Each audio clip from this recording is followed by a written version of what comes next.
Hi, I'm Michael Killen, and I'm host of a television internet program called Michael Killen on Sustainability. And when I think about sustainability, I tend to think about not just people, companies, countries, but I actually think in terms of the planet. And I also think in terms of other developments that are happening right now besides our need for sustainable practices.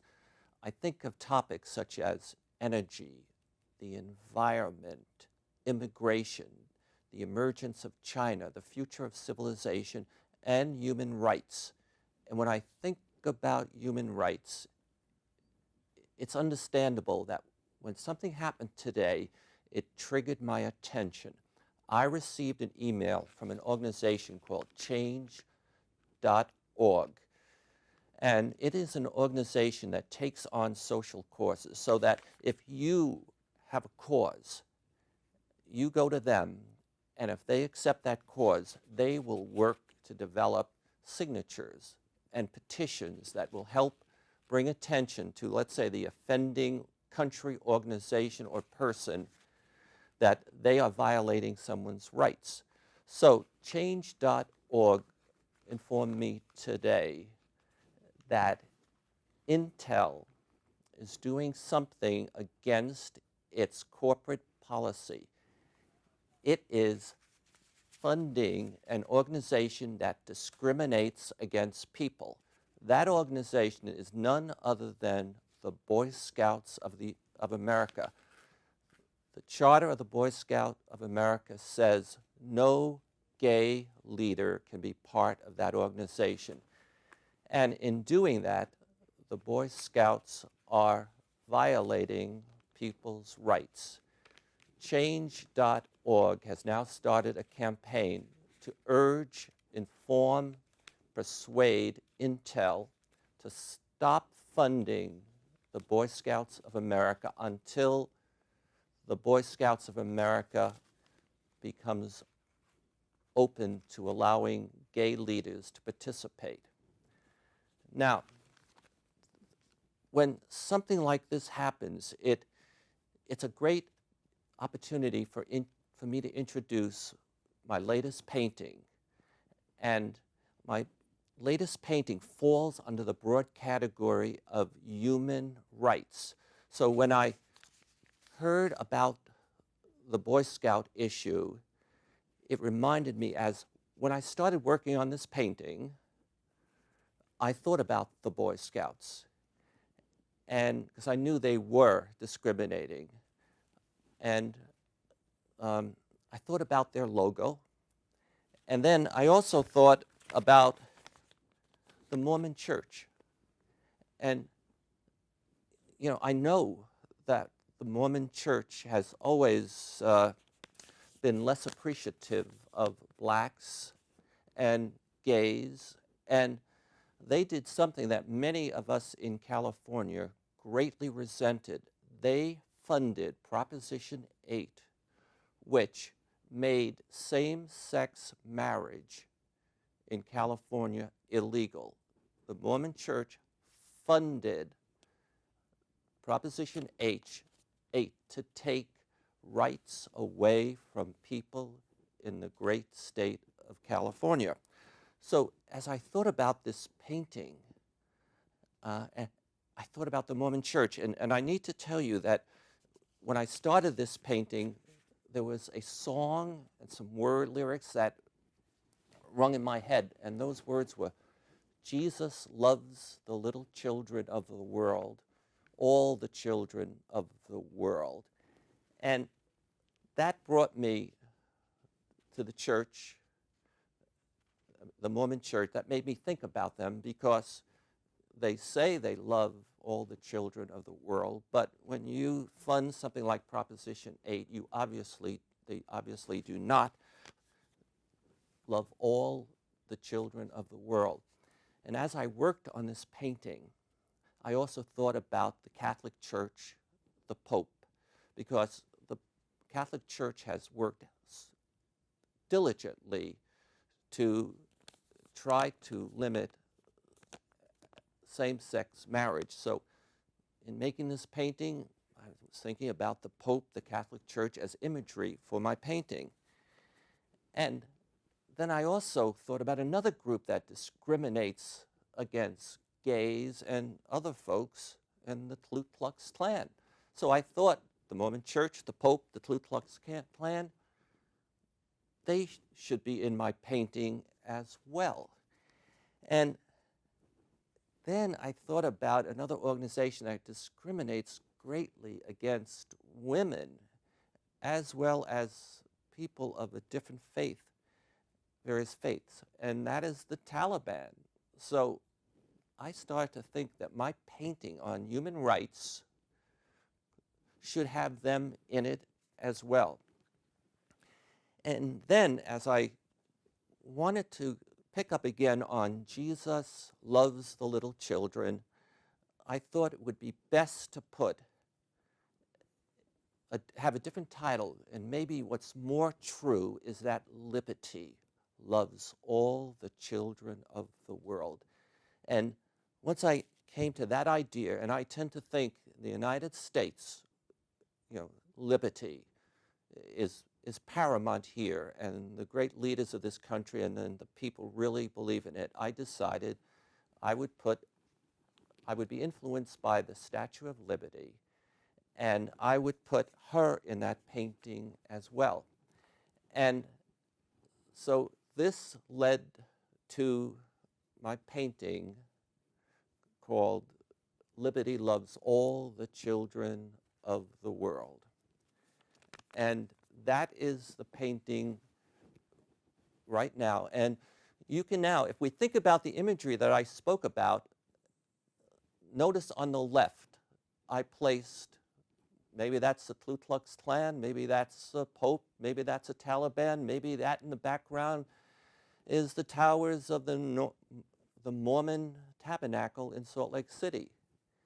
And I also decided to put the different groups of people that are not well accepted by the group on the left, on the bottom, on sort of planets or in spheres. I did that because we have a man running for president of the United States as a Mormon, and the Mormons are very much into planets. And I believe when you die, you can wind up on your own planet. And I leave it to the Mormons to talk about that of themselves. And under the planets, I put like a plus sign to indicate women. Women are greatly discriminated in the United States. And I have another planet where I have two crosses, and women who can only find happiness and love with another woman, I put two crosses. And then there's another sphere where I have two arrows coming out, and those are for gay men, people, human beings that can only find love with someone of the same sex. And I put a piece of the United States flag on every one of those spheres because I tend to think they are all part of the fabric of the great United States of America.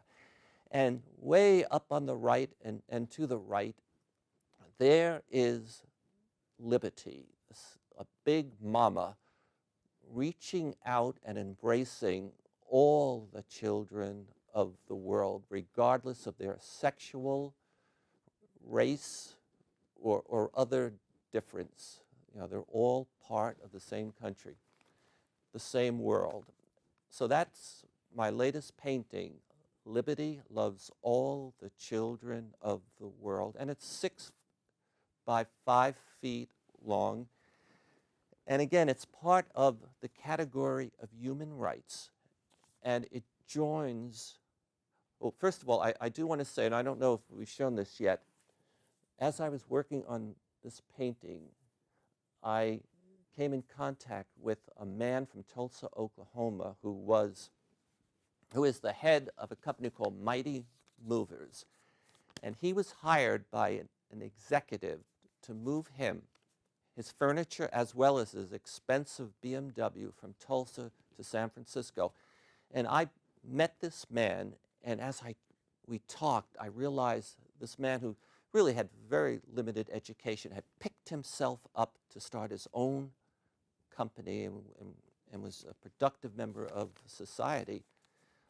Again, the president of Mighty Movers in Tulsa.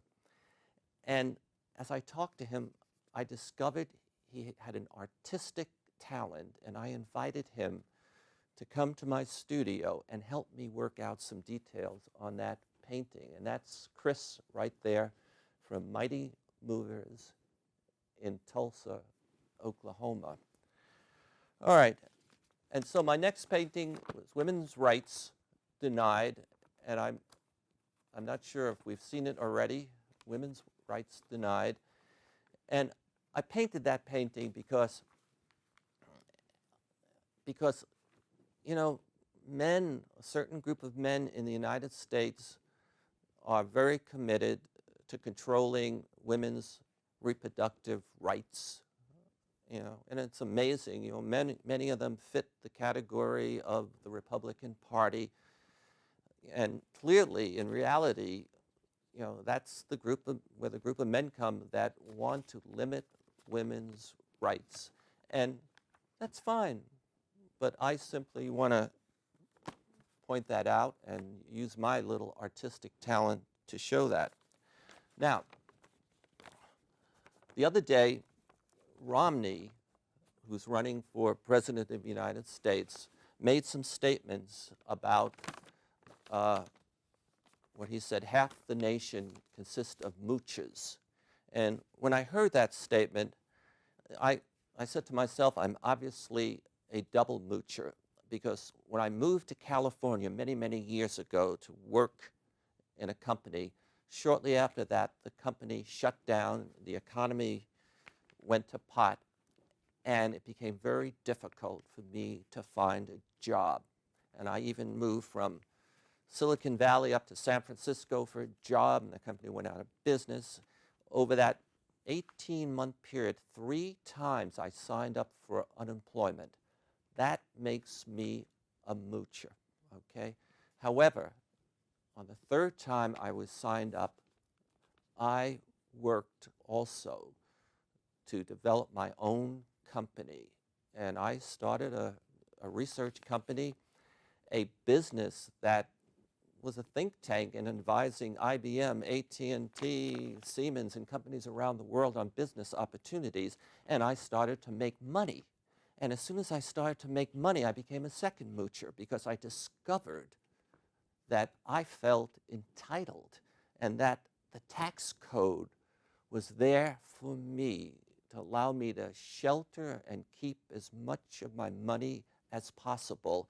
And in a way, I was a moocher, because other people who were less fortunate than me were paying taxes, and they weren't able to keep as much as I was able to keep. So I was a double moocher.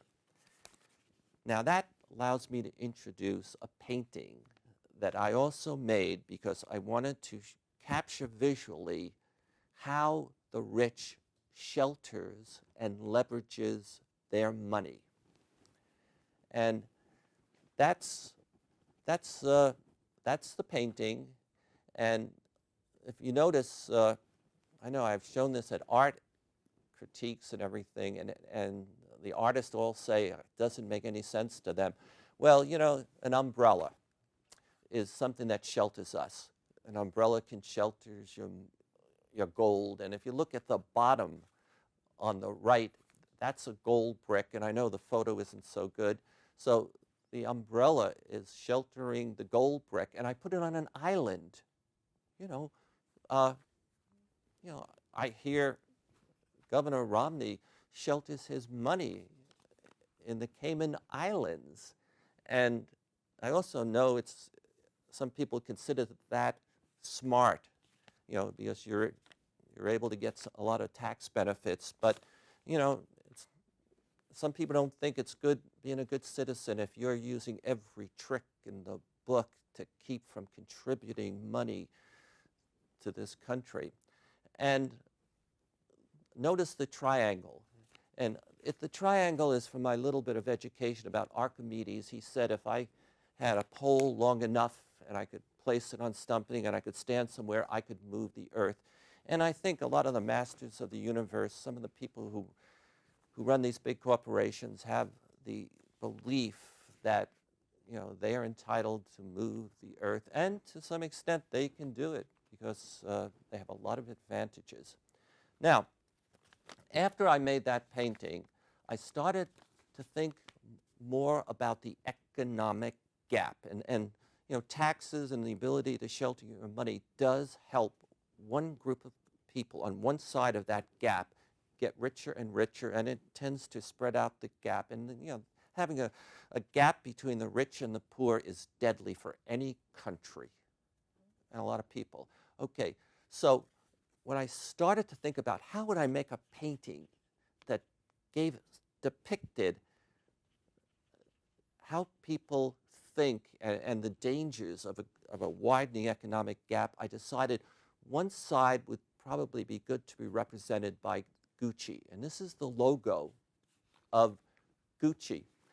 And I want to share, when I was working president, and by the way, for most of my working career, I never got a promotion. I was always president, and I was able to travel, funded by good tax rates. I was able to travel all around the world. Usually, I could take a trip to London, Singapore, Germany, every 6 or 8 weeks, and I would go through the airport, and I would always stop and buy a Gucci tie or Lorenzino or something. So as I think about making a painting about the gap, I decided to include the Gucci logo in it. And I thought about this idea that, and I think you can find this on almost any national security list, that there's going to be about another 2 billion people soon, and many of them are going to be making $2 an hour, and the gap is going to grow so great, and the numbers of poor will expand. And I came up with the idea that if we're not careful, and this includes the people who have a lot of wealth, if they're not careful, the poor will close the Gucci gap. And you can see what we have to do. Like if you go to Chile, Peru, and other places in South Africa, there's walls around everyone's house, everyone who has money, and barbed wire. And the poor will just climb over those walls. And so my painting, The Poor Closing the Gucci Gap, is what comes to mind when I think of about this growing threat to all of us, this growing threat to the wealthy, the growing threat to the poor, the growing threat to the nation. So that is the second painting that is in the category of the economic gap that I painted. And now, I also listen to what the Democrats and the Republicans say about climate change.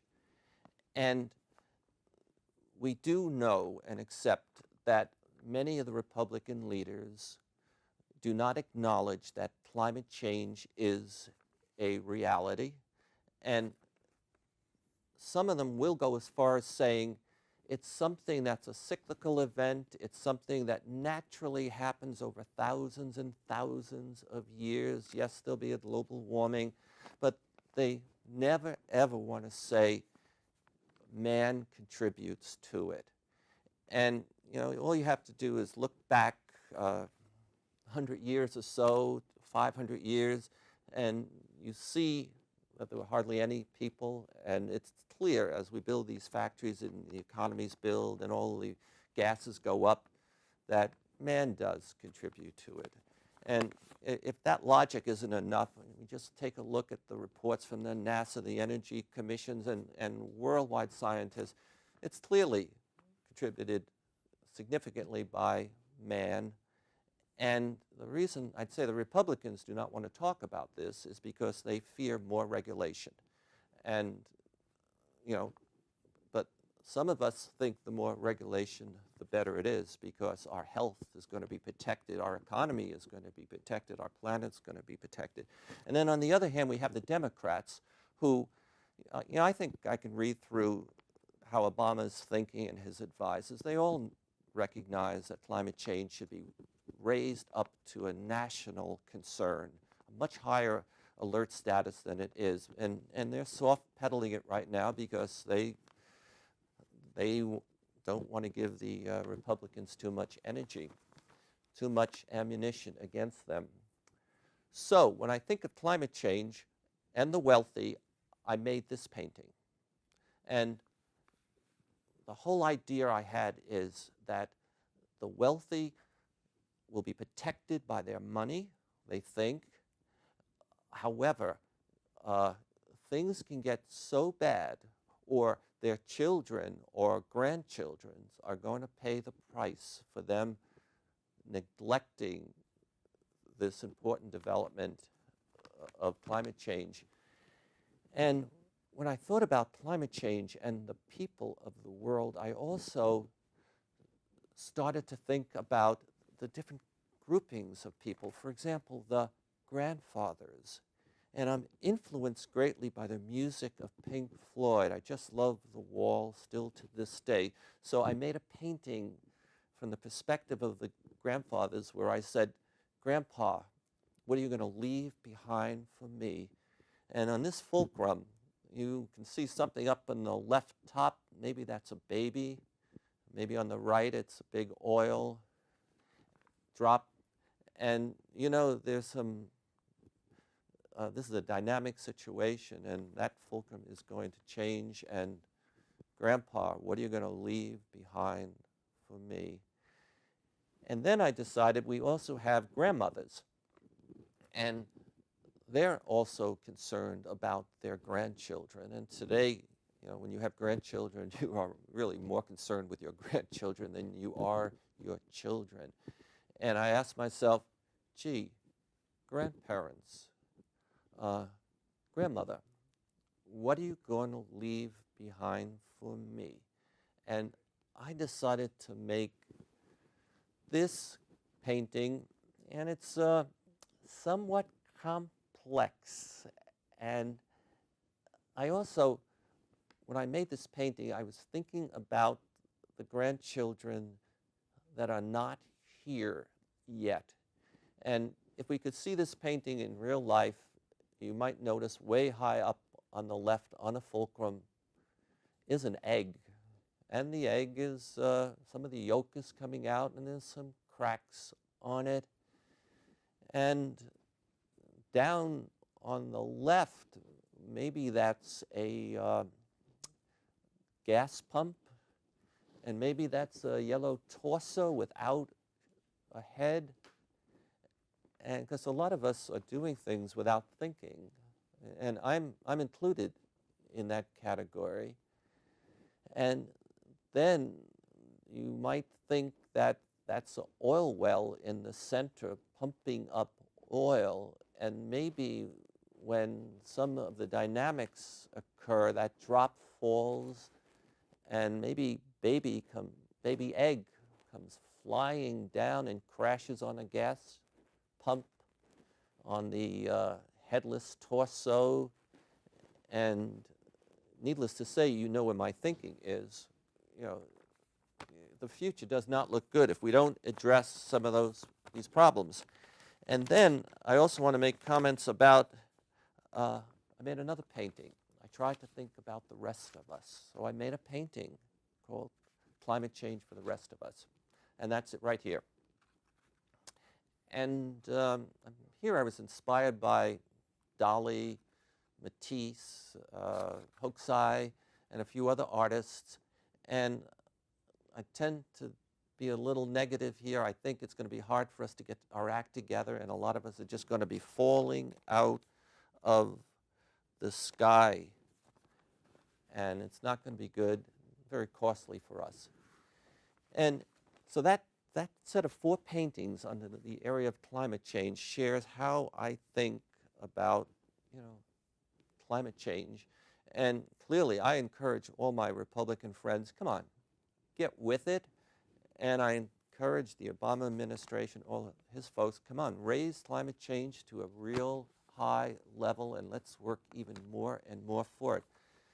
But then when I thought about climate change, development, and some other things, I thought about the species of the world. And I made this particular painting. And this painting, what I had in mind was, you know, we had Noah and his ark. Well, maybe we'll have another ark, and we'll all be pulled back, pulled into the mouth of it. You know, the little birds, the plants, the trees, and then Daddy, Mommy, and the kids, and the girlfriend, and the family cat will be pulled in, and the ship will sail out. So I call this ship, this painting, The Last Ship Out. And I made one more painting that was inspired by climate change. I tried to think about what the cause reason, or a cause reason, for our concern about climate change, and as well as the need for regulation, increased regulation to protect us, and that is population explosion. And in this particular painting, on the right, I depict some of the forces and place where children are conceived, and some of the religious, fanatical forces that encourage more and more children and no family planning. And on the left, I have a dinner table where the starving are looking for a meal, and there's not much on the table to eat. I'm Michael Killen of Menlo Park, and I paint the developments of our time, and I invite guests to come on my TV show and learn more about them.